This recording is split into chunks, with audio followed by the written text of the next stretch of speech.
It's time for Book Show with your host, the irascible yet easily influenced Danny Marks. Hit it, Danny! Welcome to Book Show. I've been gone for a while. It seems like forever since I've recorded a video, let alone a Book Show. And there's a lot to talk about, so we should get right on it. I did a lot of reading last year. I read 53 books on my Goodreads 50 book challenge. 3 more than I said I was going to. Far surpassing my goal, as you can see. Anyway, here's some of the books I read. Look at them.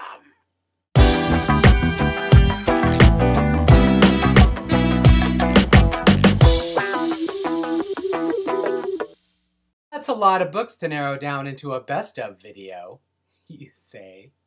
And you're right. So, not ever claiming to be entirely original. You always claim that. I'm going to talk about my top 11 of 2011. I'll do 12. First up is Cold Kiss by Amy Garvey. In the number 12 spot. Bing! Bing! There probably won't even be a graphic there. Some people have a sweet tooth. I have a zombie tooth. Which unsurprisingly makes me very critical of zombie writing. Kudos to Garvey. Cold Kiss has a really unique take on zombies and romance, and it's just totally weird and surprisingly grim. Pick it up if you dare. Speaking of grim, Kathy Charles John Belushi is dead. I loved this quirky and disturbing tale of teenagers obsessed with celebrity deaths. I mean, who isn't obsessed with celebrity deaths and mortuaries? No one. That's who. Charles's writing style is irreverent and unashamed. Unabashed, I guess is another word you could use. I really enjoyed the book, and I recommend it to people who are not afraid of a little gore or disturbing imagery or... Number 10 is Possessed by the YA Rebel's own Gretchen McNeil. I am a huge fan of The Exorcist, and so when I found out that this book was about a teenage exorcist, I was all over it. There's a scene in a doll shop that will send you scurrying under your bed. It's not okay, Gretchen. Gretchen's a sicko. Also, porcelain dolls are the devil. Gabriella's not porcelain. Possessed is a really fun read. It's fast-paced. It's got horror where it needs to. It's got snarky Friends-type stuff when you need it. It's fun. You should give it a shot, for sure. Am I even looking at the camera? I don't know. You can't make me. You can't make me know when I don't know. This is a really good year for satire, both adult and young adult. And Matthew Norman's Domestic Violence was one of the best. It's both hilarious and insightful. It tells the tale of the Norman family. It's a multi-generational, sort of dysfunctional kind of a thing. It's like Franzen if he had a sense of humor. I don't know. I could never get through the corrections. I can't stop recommending Domestic Violence. In fact, I did it last night to one of my writing group people. That did not sound right. Which brings us to number 9, Lauren Oliver's Before I Fall. I know this was not published in 2011. That doesn't make any difference to me.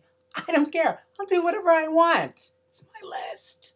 I love a bitchy heroine. In fact, you know, I've been known to love the villain more than I love the hero or heroine anyway. And Oliver writes a great bitch. You have to admit it. She's nasty. She's someone you absolutely would not give a crap whether she lived or died in real life. In the book, Lauren made us love her. If you don't know what Before I Fall is about, it's sort of a Groundhog's Day with more depth. And it's fantastic, the writing is beautiful, and you read it. Which brings us to number 7. Or 6. I don't know, I'm a writer. Call your accountant for some accuracy. Anna and the French Kiss by Stephanie Perkins. I am not this book's target audience. And yet I was really taken in by the writing. Stephanie Perkins' writing is really good. It just really is. And this story, actually, it captures that idea of the city being part of the story, being a character in the story. I just actually last night I watched Midnight in Paris, the Woody Allen movie that's nominated for the Academy Award, and that had that very same feel. If you loved Anna and the French Kiss, I recommend you see Midnight in Paris. I think you'll enjoy that too. But this is some really great stuff. The characters are very interesting and original, and it doesn't feel like rehashing of tropes. So there you go. Number 6. Number 5. It's The Marbury Lens by Andrew Smith. Did I say Marbly? The Marbury Lens by Andrew Smith. That one, with the most awesome cover, like, ever. I couldn't stop reading this book. I went straight through it, like, in a matter of hours. It was intense, disturbing, very grim, very graphic, and completely fucked up. And I loved it. The characters are really interesting. The arc of the story is demented. The pacing is crazy. And Andrew Smith he outdid himself. I've yet to read Stick, but I plan to. He's got a fan here. Also not published in 2011, but still made the list because that's when I read it, is Please Ignore Vera Dietz by A.S. King. Absolutely adored Vera.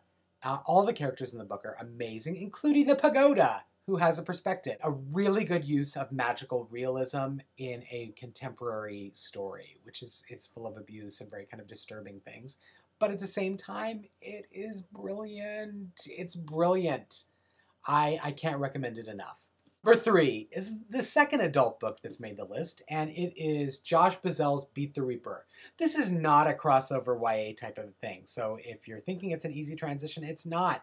This is disturbing and graphic. Probably, well, you know what? What's the difference? Read whatever you want. The Marbury Lens pretty much, in my eyes, broke the wall down between adult and YA, and so you can pretty much write whatever you want. I really took that to heart when I was writing and revising Velveteen, which you can pre-order now. Link in the down bar. Beat the Reaper is this insane thrill ride about an assassin who becomes a doctor, a surgeon at a inner city hospital, and it's just messed up. It's all around messed up and hilarious and brilliant. And I can't recommend it enough. This is another one I read almost straight through. Genius. It's going to be hard to believe that it's not my number 1. But no. Number 2 is John Green's Looking for Alaska. And it had taken me a long time to read a John Green book, but I was so glad I did. This is a beautiful book.